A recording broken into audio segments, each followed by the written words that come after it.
soyez les bienvenus à cette troisième journée de nos travaux. Et comme nous l'avons décliné hier, le programme va être respecté, nous le souhaitons, pour qu'on puisse avoir la cérémonie de clôture à partir de 15 heures. M. Thierry Yot va faire l'introduction des travaux et on va continuer peut-être sans lui parce qu'il a d'autres engagements à régler, puisque Thierry rentre ce soir à Bruxelles. Donc Thierry, vous avez la parole. Merci. Merci. Voilà, je vous rappelle d'abord l'objectif que nous avions au cours de ces 3 jours. L'objectif, c'était de partager une vision par rapport aux impacts aujourd'hui de la transformation du climat et surtout de la transformation de nos économies qui sont impactées par les transformations du climat, de voir comment les services publics d'emploi peuvent aujourd'hui accompagner cette transformation. Et c'était important de le faire avec un certain nombre de partenaires que je remercie à nouveau d'avoir contribué à ces travaux pour nous permettre de construire cette vision et de voir maintenant stratégiquement comment on peut travailler.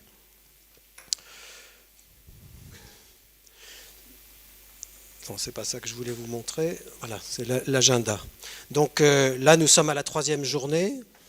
On a vu et on a eu, et je les remercie, un certain nombre de témoignages de nos partenaires sur les différentes filières, sur les métiers, sur toutes les opportunités que finalement offrait cette transformation du climat, cette transformation de nos secteurs d'activité. Maintenant, l'idée, c'est qu'on partage ensemble et qu'on voit un petit peu quelles sont vos idées, les stratégies à mettre en œuvre, les projets qu'on pourrait formaliser. Je vous rappelle qu'un des objectifs qu'a l'Association africaine des services publics d'emploi, c'est essayer de construire une stratégie commune à l'ensemble des pays adhérents pour avoir une action concertée, une action dans laquelle on a des échanges véritablement de savoir-faire et d'expérience pour construire un plan de développement des emplois verts. Voilà. Sur le fond du métier, ce que moi je retiens de nos échanges, je crois que ce n'est pas forcément une nouveauté pour les services publics d'emploi, puisque qu'est-ce que nous avons à faire dans ce type d'intervention? Ça va être de l'information. Donc ça veut dire que là, les partenariats qu'on va pouvoir nouer vont nous permettre d'accumuler et de traiter de l'information pour pouvoir la mettre à disposition de nos concitoyens. Accompagner des transformations dans les filières et la transformation des métiers. On a évoqué hier la question des maçons. C'est vrai que c'est intéressant de savoir que pour des gens qui ont déjà une compétence en matière de maçonnerie, le fait de travailler sur une nouvelle technologie ou sur de nouvelles conceptions, ça peut s'intégrer dans le cadre d'un programme de formation. Donc aujourd'hui, ça c'est de la compétence d'un service public d'emploi ou d'un service qui s'occupe de formation professionnelle, d'anticiper ces changements de métier pour pouvoir intégrer ça dans les référentiels de formation. Enfin, il y a toute la partie accompagnement des demandeurs d'emploi qui est, j'allais dire, le cœur de notre métier. Ça ne change pas fondamentalement. Mais par contre, ce qu'on peut retenir de nos 2 jours d'échange, c'est que nous, on a besoin d'informations.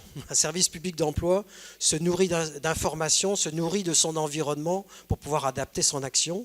Et là, je pense que vous l'avez souligné dans vos échanges d'hier, il y a nécessité de développer des partenariats. Les services publics d'emploi ne peuvent pas traiter seuls ce problème et ces transformations s'il n'est pas accompagné, s'il n'établit pas des véritables protocoles de travail avec les différents acteurs qui interviennent sur ce sujet à l'intérieur de chacun de nos pays. Voilà. On l'a vu à travers la présentation de notre président, M. Noureddine Benralil, le directeur général de l'ANAPEC, ce qui était véritablement qui était saillant dans sa présentation et dans la manière dont travaille l'ANAPEC, c'est que l'ANAPEC a développé un certain nombre de conventions, d'accords, de contrats avec un certain nombre de partenaires importants qui amènent à la fois de la connaissance mais aussi des financements dans les projets. Voilà, je vais pas en dire plus. Donc ce qu'on vous propose ce matin comme travail est que chacun d'entre vous, c'est important que chacun d'entre vous puisse s'exprimer. On a des secrétaires de séance qui vont prendre en note toutes vos remarques, vos propositions, vos idées d'action, vos idées de projet ou vos recommandations, puisqu'on va se baser aussi sur ce qui avait déjà été travaillé à N'Djamena, lors de la conférence de N'Djamena. L'idée, c'est ce matin d'en profiter pour revoir et revisiter ce qu'étaient les recommandations de N'Djamena, voir si elles sont encore d'actualité, est-ce qu'on peut les enrichir, est-ce qu'au contraire on se dit peut-être il y a des choses qu'on peut considérer autrement, identifier des stratégies et des actions à renforcer ou à mettre en œuvre, parce que pour la plupart, et on a eu les témoignages de nos collègues des services publics d'emploi hier, il y a déjà des choses engagées, il y a des actions, et des actions concrètes avec des résultats. Donc peut-être c'est des actions à intensifier, à partager, peut-être à transposer dans d'autres domaines ou dans d'autres pays. Et puis enfin, peut-être à partir de ça, on pourra extraire en fin de matinée, de voir un peu quels pourraient être les principaux grands axes d'un plan de développement des emplois verts qui pourrait être le produit commun résultant de ces travaux. Voilà.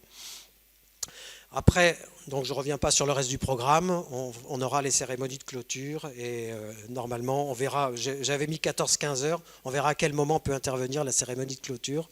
Notre idée c'est d'aller jusqu'au déjeuner à 13 heures et qu'on ait véritablement un certain nombre de choses, d'idées concrètes pour pouvoir construire notre plan de développement des emplois verts.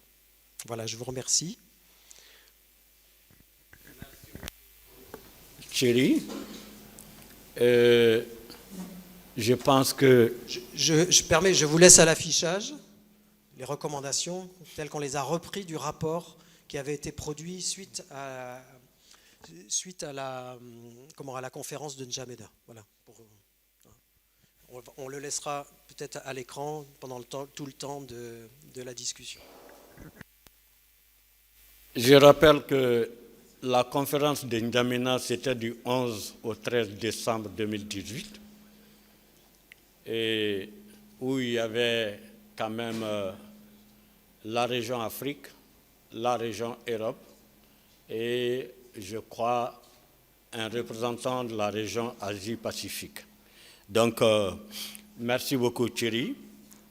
Et à titre de rappel, je crois que lors des travaux d'hier, il y a eu un certain nombre de recommandations, puisque le secrétariat des séances doit nous présenter à la fin de la matinée un rapport général provisoire que nous allons examiner ensemble, mais ce rapport doit être enrichi des résultats des travaux de ce matin.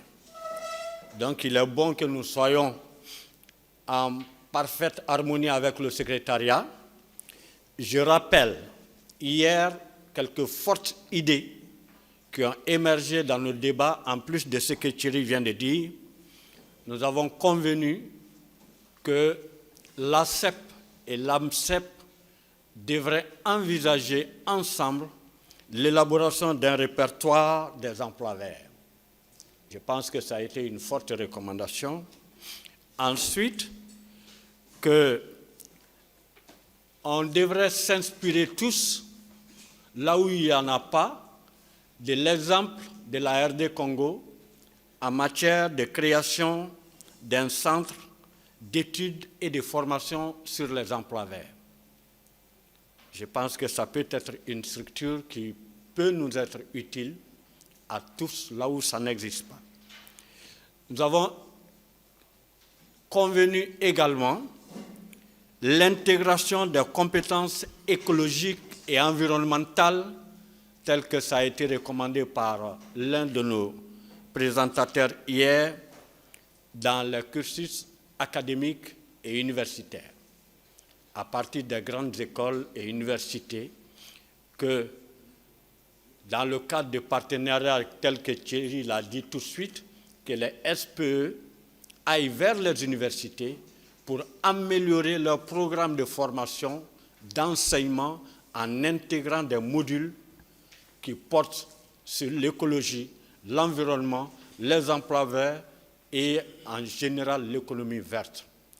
Ça a été dit, et sur la base alors des conseils d'administration ou bien des conseils de rectorat de ces universités, ils feront un mémorandum qu'ils présenteront aux politiques, c'est-à-dire aux différents ministres en charge des enseignements supérieurs pour que le gouvernement valide, c'est-à-dire cette évolution de notre système éducatif qui peut être un atout pour nos services publics d'emploi.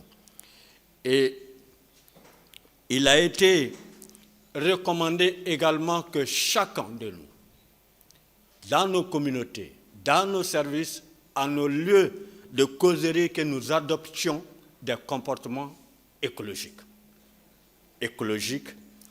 Et également le renforcement de la législation en matière. Parce que si tout cela n'est pas encadré par des lois et des textes réglementaires, on risque de prêcher dans le désert. Et donc, Thierry l'a dit, la sensibilisation pour la restauration du couvert forestier, je crois que ça a été un plaidoyer fort de notre frère Layali Camara, et pour que la destruction de ce couvert végétal partout, en tout cas en zone soudano-sahélienne que nous connaissons bien, si on ne maîtrise pas, par exemple, les feux de brousse, pour lui, notre combat sera vain. Parce que tout doit partir de là, là où le couvert végétal a été décimé, il faut penser à reboiser et encore à reboiser. Et une autre recommandation a été l'élaboration d'une stratégie collective de lutte contre les feux de brousse. C'est possible. Il s'agit de volonté politique. Ça a été dit durant ces 2 jours de travaux que tout ce que nous décidons ici, si ces décisions ne sont pas soutenues par une forte volonté politique, c'est pourquoi on a salué, on va continuer à saluer encore la présence parmi nous de tous ces représentants de ministres, parce que pour moi, ils ne sont pas que des représentants des ministres, ils sont des ministres. Parce que quand un ministre se fait représenter, son représentant est le ministre. Donc, nous comptons sur leur soutien, nous comptons sur leur appui, nous comptons sur leur accompagnement pour que les recommandations de cette conférence de Conakry puissent permettre des prises de décisions politiques fortes allant dans le sens de la promotion et du développement des emplois verts. Donc, mesdames et messieurs les représentants des ministres, encore une fois, merci et nous comptons sur vous. Il a été recommandé que dans chacune de nos SPE, en particulier et peut-être de façon générale, dans chacun de nos États, que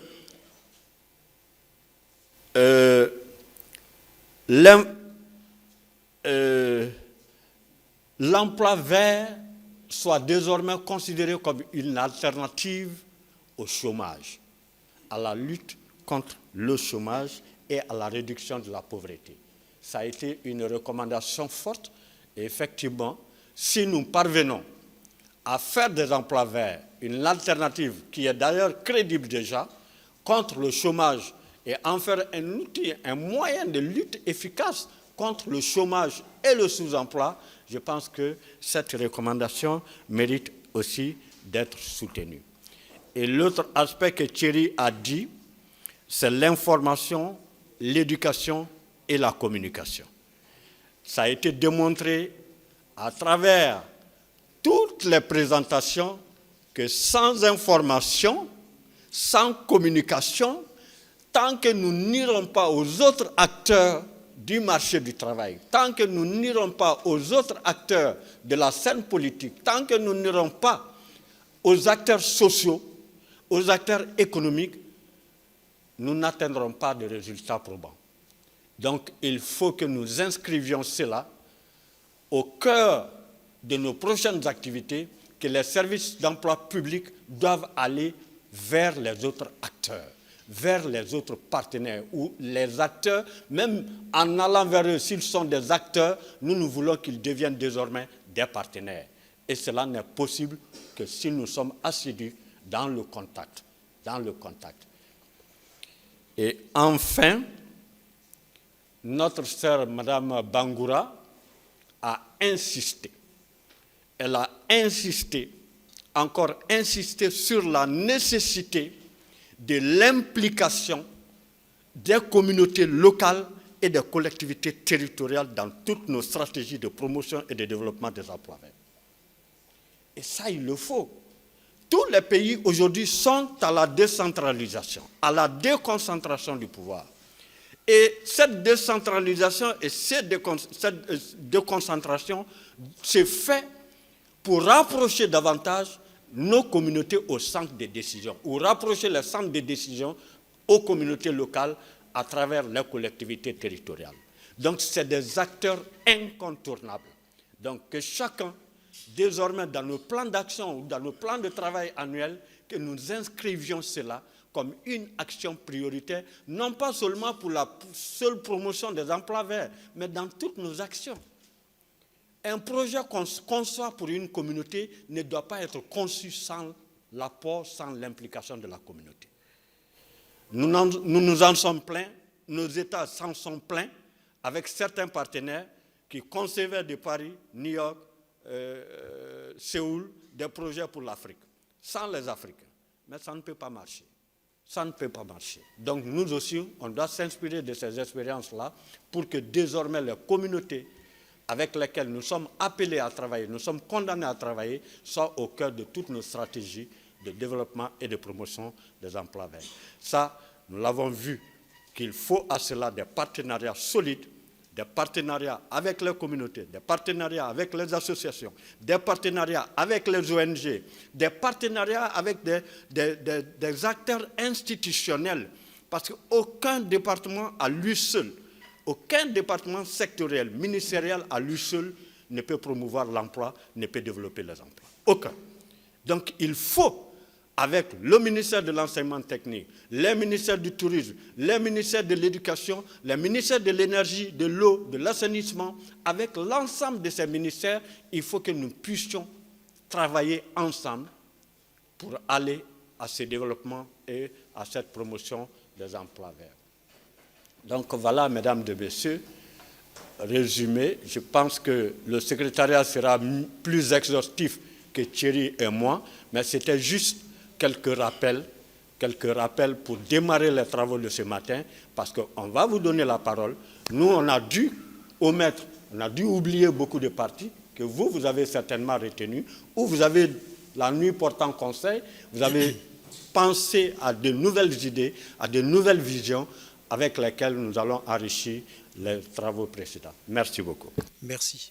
Juste ce que je vous propose, en guise d'introduction, c'est parce que ma collègue Nicole Klobs, qui vient du service de l'emploi allemand et qui anime le groupe du G7, c'est de vous présenter en quelques slides les premiers résultats du groupe G7. Comme ça vous permettra aussi de voir un petit peu où en est la réflexion dans ce groupe, qui d'ailleurs va être élargi à un certain nombre de membres. Et certains d'entre vous sont associés, je pense notamment au Bénin, qui a décidé de s'associer à ce groupe de travail dans sa phase d'élargissement. Ça ne va pas être très long, ça va être que quelques minutes. Oui, s'il vous plaît. Oui.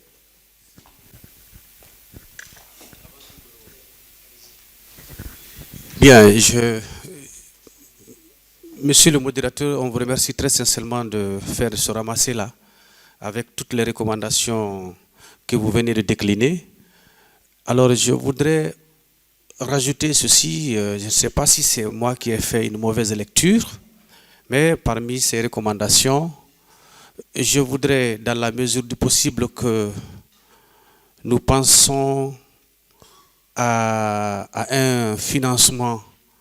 Parce que pendant tous ces exposés-là, je n'ai pas entendu parler de l'accès au financement, ou l'accès au crédit, la promotion de l'économie verte et des emplois verts, il est nécessaire qu'on ait un fonds fiduciaire permettant à tous les pays membres d'avoir accès à un montant permettant de façon formelle ou informelle de pérenniser certains emplois afin que les activités qui sont amorcées pour impulser une action soient pérennisées. Donc s'il y a une nécessité de penser à cela et que certainement l'association s'est affiliée à des institutions de Bretton Woods, certaines le FMI ou bien la Banque mondiale ou tant d'autres, ou la Banque africaine de développement, mais est-ce que les pays membres ont accès à ces fonds-là?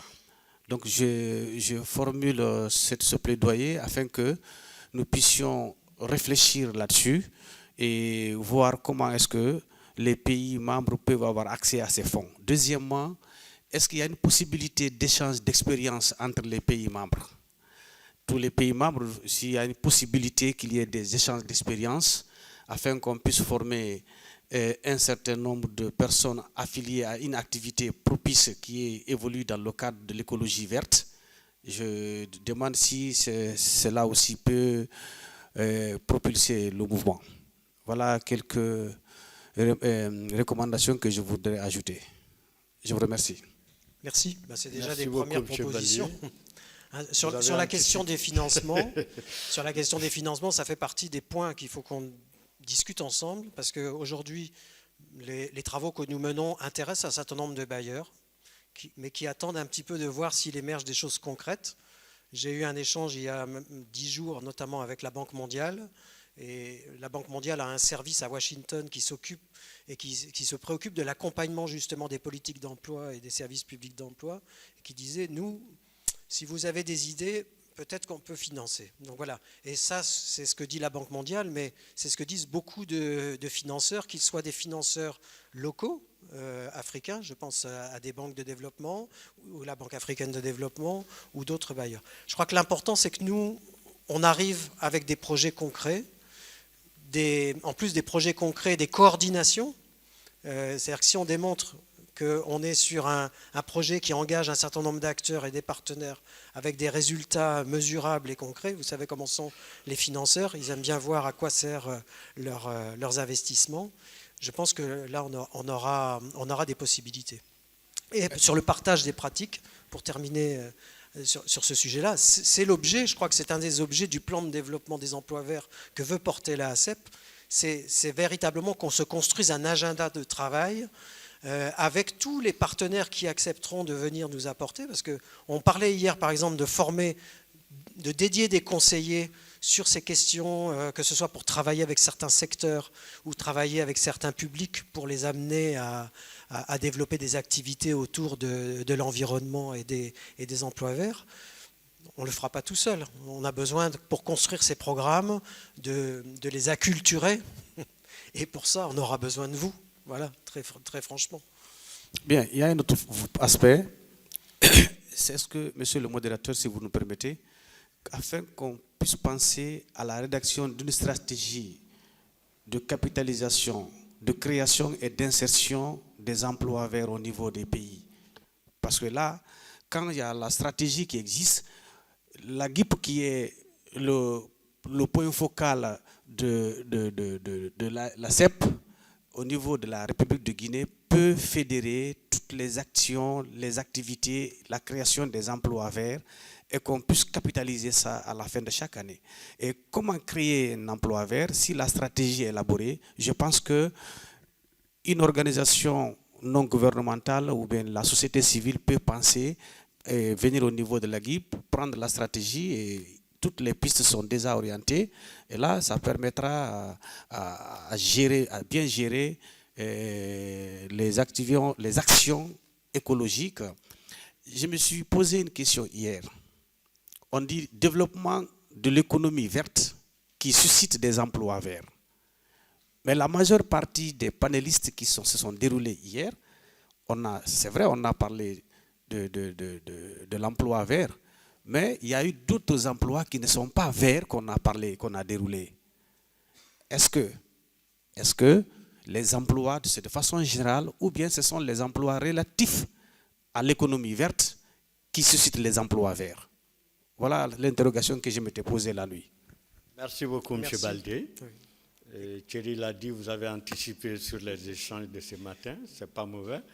Et c'est pour justement recueillir, c'est-à-dire vos attentes, vos propositions, vos suggestions par rapport à tout ce vaste chantier des emplois verts, de l'économie verte, des emplois verdissants, des emplois écologiques, des emplois environnementaux, que nous allons vous donner la parole tout de suite. Chacun prendra la parole, s'il veut bien évidemment, pour nous dire, c'est-à-dire ce qu'il en pense et comment il pense qu'on peut aller à cela. Parce que quand on propose quelque chose, il faut également proposer des voies, des moyens, des mécanismes susceptibles de nous permettre d'aller à cela. Parce que Thierry l'a dit, nous l'avons dit, dans les discours qui ont été lus à la cérémonie d'ouverture, malheureusement, on n'avait pas beaucoup de gens comme ça à la cérémonie d'ouverture, et il s'agissait, au sortir de Conakry, de sortir avec des idées concrètes, c'est-à-dire tout de suite transformables en projet. C'est ce que les partenaires nous ont demandé. Ils disent, on vous laisse faire votre conférence, on attend ce que vous allez convenir à cette conférence-là. Si vous avez des idées concrètes, si vous avez des projets concrets, venez nous voir, on est prêt à vous accompagner. Thierry vient de le dire. Donc, merci beaucoup. Merci. Merci. Oui, je vais essayer de vous présenter. Donc, il y avait une présentation en anglais directement par ma collègue Nicole, mais pour qu'on gagne du temps ce matin et compte tenu de nos réaménagements techniques, je vais me permettre de prendre la parole à sa place et de vous commenter ces diapositives qu'on a traduites en français. Donc je ne reviens pas. Je rappelle ce groupe G7, c'était une demande des ministres lorsqu'il y a eu le précédent G7 sous le mandat de l'Allemagne, lors de la présidence allemande du groupe G7, où ils ont carrément les ministres, et on a trouvé nous que c'était une marque importante de reconnaissance du réseau de l'Association mondiale des services publics. Ils nous ont confié la mission de réfléchir ensemble sur comment les services publics pouvaient aborder cette question-là. Alors c'était très orienté G7.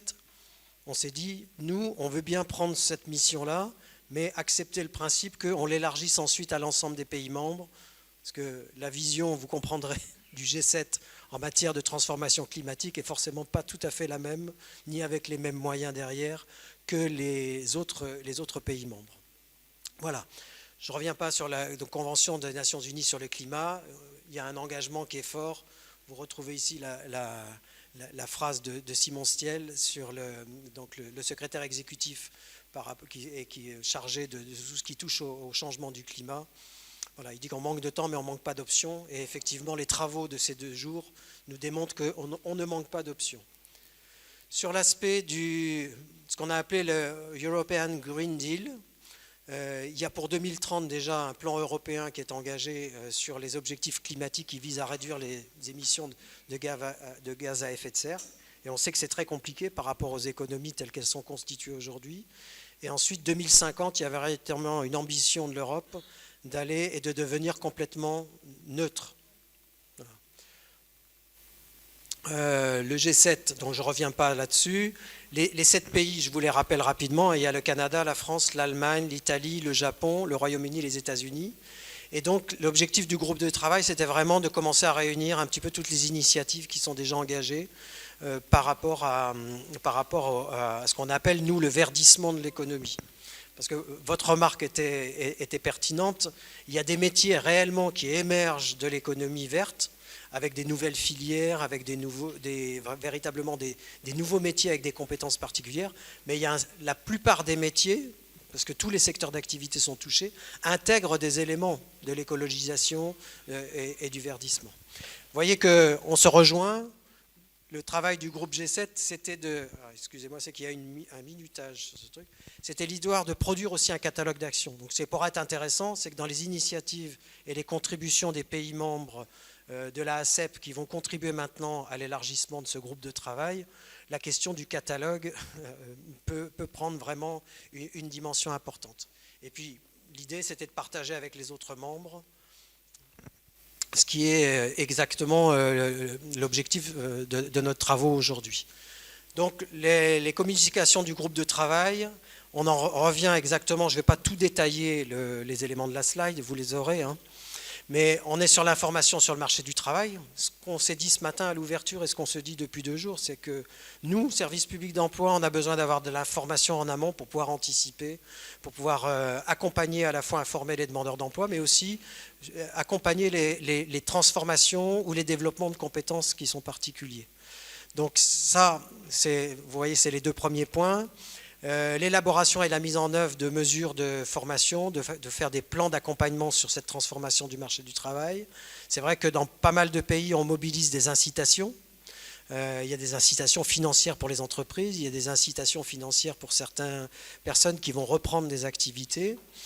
On ne revient pas sur le travail partenariat, donc vous voyez comme quoi le travail du groupe G7 rejoint complètement les remarques qu'on vient de partager. La stratégie d'écologisation, y compris des SPE eux-mêmes, c'est-à-dire que nous aussi, on a quelque chose à faire en matière de transformation du climat. Ça passe par notre propre fonctionnement. C'est-à-dire aujourd'hui, est-ce que nous aussi, on est éco-responsables dans nos activités? Et aussi sur le développement des compétences de nos conseillers. C'est-à-dire qu'il faut impérativement que notre réseau de conseillers emploi soit acculturé à ces questions. Enfin voilà, l'idée c'était de recueillir les bonnes pratiques du G7 et dans un deuxième temps, comme je l'ai dit tout à l'heure, de toutes les régions de l'AMCEP. Le premier point, et on en revient, c'est la question de la définition des emplois verts et des compétences vertes. Et là, je ne vais pas rentrer dans les différentes définitions, hein, mais on a des définitions, l'OIT a travaillé sur ces définitions. Et d'ailleurs, je vous engage à aller voir sur le site de l'OIT. L'OIT a réalisé une petite publication qui est très intéressante, qui est utilisable d'ailleurs avec les demandeurs d'emploi directement, avec les chercheurs d'emploi, sur travailler dans l'économie verte. Voilà. C'est tout un travail et c'est vraiment le livret est utilisable par n'importe quel conseiller et il est lisible par n'importe quel demandeur d'emploi. Donc vous pouvez trouver tous ces éléments sur le site de l'Organisation internationale du travail.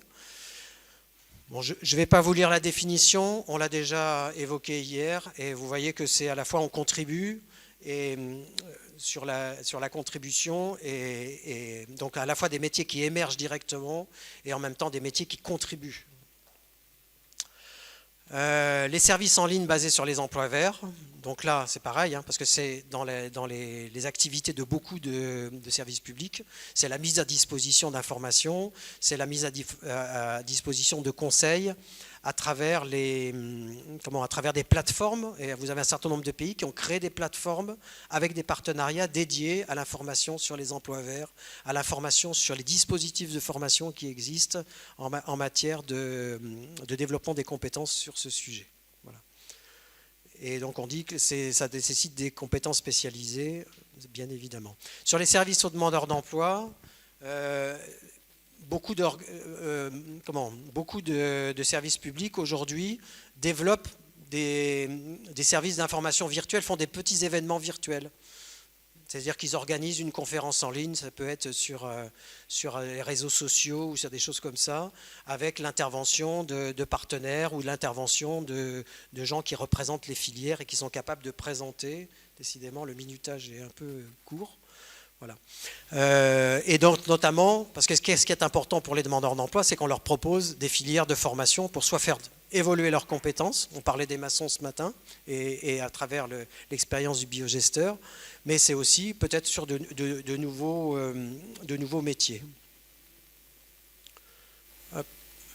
Les services verts aux employeurs, donc là c'est pareil, on a un rôle d'accompagner les transformations à l'intérieur même des entreprises. Beaucoup d'entreprises vont être touchées. Je ne parle pas du secteur pétrolier qui est en train de réfléchir souvent à sa transformation lui aussi, mais rappelons-nous, parce qu'il y avait une question qui avait été posée par nos collègues, c'est qu'on a des pays aujourd'hui qui ont déjà engagé des transformations économiques importantes, hein, et notamment les pays producteurs de pétrole qui réfléchissent à l'après-pétrole. Donc ça aussi, c'est des échanges à avoir entre services publics. Aujourd'hui, l'Arabie Saoudite, par exemple, est adhérente. On a l'Azerbaïdjan qui est adhérente de l'association. Leur expérience est extrêmement intéressante parce qu'ils sont en train de travailler en anticipation sur les transformations de leur économie. Les entreprises, on l'a dit, vont avoir besoin de nouvelles compétences, ou vont avoir besoin de pouvoir bénéficier peut-être des programmes ou des politiques de formation publique pour être capable, elles aussi, de négocier le virage. Et enfin, les programmes, on essaie de les concentrer sur les publics vulnérables, c'est-à-dire de voir aussi les groupes qui seront le plus touchés, à la fois soit parce qu'ils sont aujourd'hui dans des difficultés sociales, soit parce qu'ils seront touchés plus tard par l'impact du réchauffement climatique. Pardon. Alors, lutter contre le chômage des jeunes, ça c'est un point, parce que c'est vrai qu'il y a 3 pays qui se sont engagés. Alors je ne les ai pas en tête, mais il y a un projet Intercep, et ça je le rapproche du projet qu'a la ACEP de travailler aussi en transnational. Hein, parce qu'il y a un certain nombre de choses qu'on peut faire en transnational, et de développer des choses particulièrement pour les jeunes, ce qu'on appelle les NEETs, hein, c'est-à-dire les jeunes qui sont sans emploi, sans qualification, sortis du système éducatif. Donc ça, c'est une priorité notamment pour un certain nombre de pays européens, et ça a été l'objet de la dernière conférence d'Antalya organisée par l'AMCEP, qui a été organisée avec le soutien de la Turquie et de l'Azerbaïdjan. Vous parliez d'argent, de subventionner, c'est vraiment, aujourd'hui ça va être le nerf de la guerre, hein, parce qu'on a à la fois du développement RH dans des nouvelles entreprises, on va avoir des secteurs qui vont émerger, et puis il y a aussi la numérisation, et puis le soutien à toutes les initiatives vertes, et ça bien sûr, il va falloir aller chercher dans les programmes les subventions pour permettre de concrétiser ces programmes-là. Vous voyez qu'on redit toujours les mêmes choses, hein. Établir les partenariats pour la reconversion. Ben oui, l'industrie, pour toutes les industries qui aujourd'hui sont très très marquées, vont avoir besoin de se recomposer différemment. Donc ça nécessite effectivement des engagements des gouvernements locaux et nationaux. Quand on dit gouvernement local, ça nous ramène aux collectivités locales, hein, parce que souvent elles sont dans un certain nombre de pays très engagés dans ces sujets. D'identifier des secteurs critiques, et ça c'est quelque chose qui peut être fait que territoire par territoire. Chaque territoire n'est pas touché de la même manière parce que ça dépend de sa structure, la structure de son économie. Ça veut dire qu'il faut qu'il y ait du pilotage des transitions, et là on comprend bien que pour piloter les transitions il faut le faire en multi-acteurs. Et puis enfin, mais ça a été le sujet d'hier, je ne vais pas revenir dessus, il y a tout ce qui est les opportunités qu'on a à travers la gestion des déchets, le recyclage, la rénovation des bâtiments, le traitement de l'eau, voilà, l'énergie, et puis la manière dont on se recompose aussi à l'intérieur des services publics. Voilà. Donc, en guise de conclusion, ma collègue vous proposait de parler, il y a l'accord de Paris, puisque ça a été un des premiers accords transnationaux sur la question du climat, mais l'accord de Paris réaffirmait l'obligation des pays développés de soutenir les efforts déployés par les pays en développement, et on en revient à un sujet qui a été évoqué lors de la cérémonie d'ouverture. C'est vrai que là, il y a une vraie solidarité internationale à avoir entre les pays à fort revenu et les pays à plus faible revenu, parce qu'il faut le reconnaître, on est tous sur la même planète, et que là, c'est notre engagement commun, enfin c'est notre survie commune qui est engagée. Voilà le message que voulait vous passer ma collègue consultante Nicole Klops, pour résumer un peu l'esprit du travail du groupe G7 qui va être élargi donc pour l'Afrique. J'ai en mémoire 2 pays, il y a le Bénin et l'Algérie, je crois, qui s'engagent dans ce travail-là pour réunir. Et donc il y a un catalogue d'actions qui est visible et qui a été publié. Donc vous avez dans votre dossier le petit... Oui ? Dans le dossier, voilà, vous avez un petit QR code qui vous permet d'accéder à ce premier catalogue qu'on a construit, qu'on souhaiterait enrichir maintenant avec les expériences des autres pays membres de l'Afrique, de l'Amérique latine et de l'Asie. Voilà, je vous remercie pour votre attention. Et voilà, et vous aurez dans ce document les différentes sources sur lesquelles mes collègues travaillent. Merci beaucoup. Voilà, je vous laisse... Merci beaucoup, Thierry. Voilà. Bon, je propose que les applaudissements ils aillent à Nicole qui a fait tout ce travail-là et qui coordonne un groupe. Et c'est difficile, je peux vous dire, de coordonner 7 services publics, surtout dans des pays, les pays qui sont cités. Voilà. Donc les applaudissements, je pense qu'ils peuvent aller à ma collègue Nicole. À vous Merci. tous, au secrétariat exécutif de l'AMSEP notamment. Voilà. Et merci beaucoup Thierry. Et je rappelle encore que tous les documents présentés ici vous parviendront. Vous parviendront à travers vos mails et à travers la plateforme de WAPS qui est www.waps.org. Et ça sera en libre accès, je crois. Pierre-Alain va nous aider à cela. Donc si vous avez des difficultés à accéder à vos mails, n'importe où, si vous avez la connexion, vous allez sur la plateforme WAPS. Pierre-Alain vous permettra d'accéder à l'ensemble des présentations ici, même individuelles, et même les supports écrits, physiques, vous aurez accès. Donc c'était pour ça, même ces documents du groupe de travail.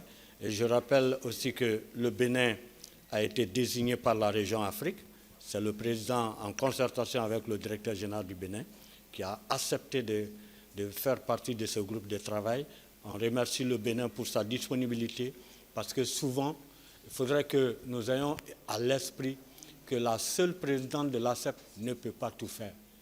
Nous avons besoin des autres SPE, de l'implication des autres. Et c'est pour ça il y a une idée qui a émergé l'autre jour. Dans certains SPE, on n'a pas de point focal ACEP-AMCEP. On n'a pas de point focal AMCEP-ACEP.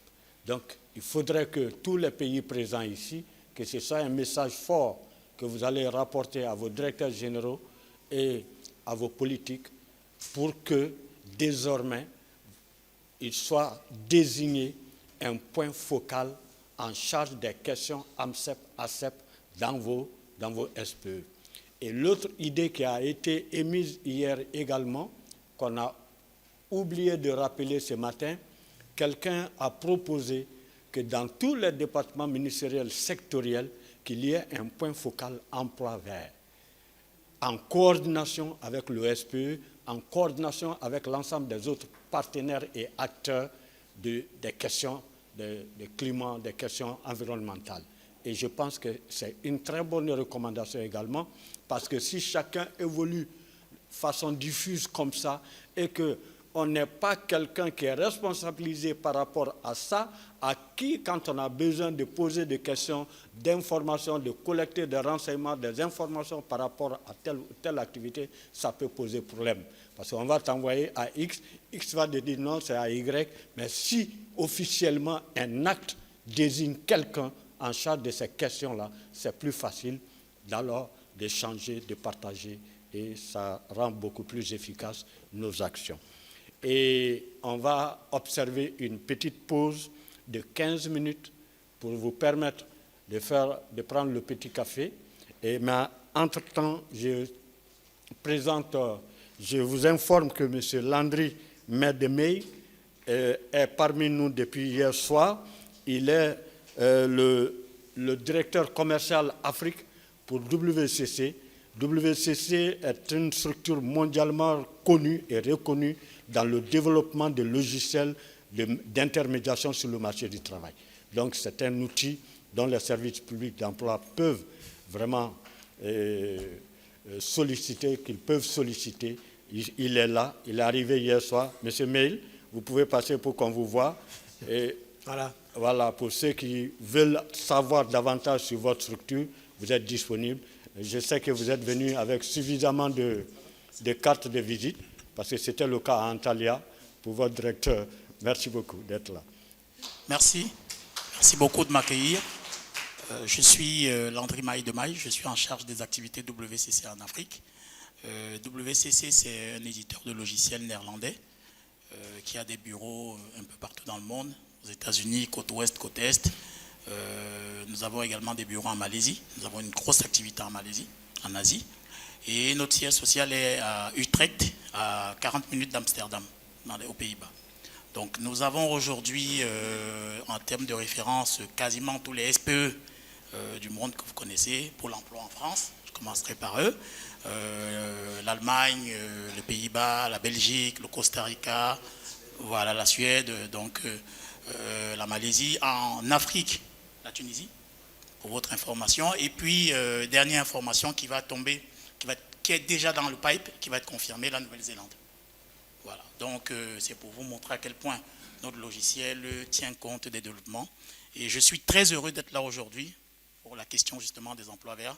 Je pense que nous allons travailler en interne pour pouvoir apporter une touche qui vous accompagne dans ce développement-là, de sorte à ce que vous puissiez avoir un outil qui vous permet d'être à la pointe de ce que vous voulez.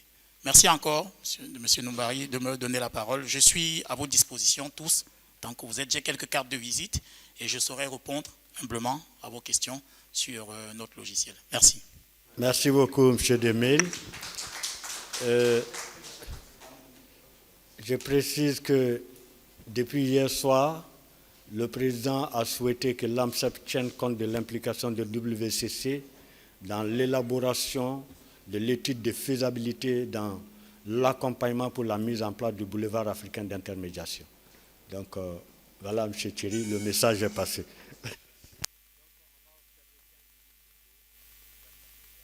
La petite carte que vous avez pour le catalogue d'actions, c'est en fait cette petite carte-là. Vous avez les QR codes de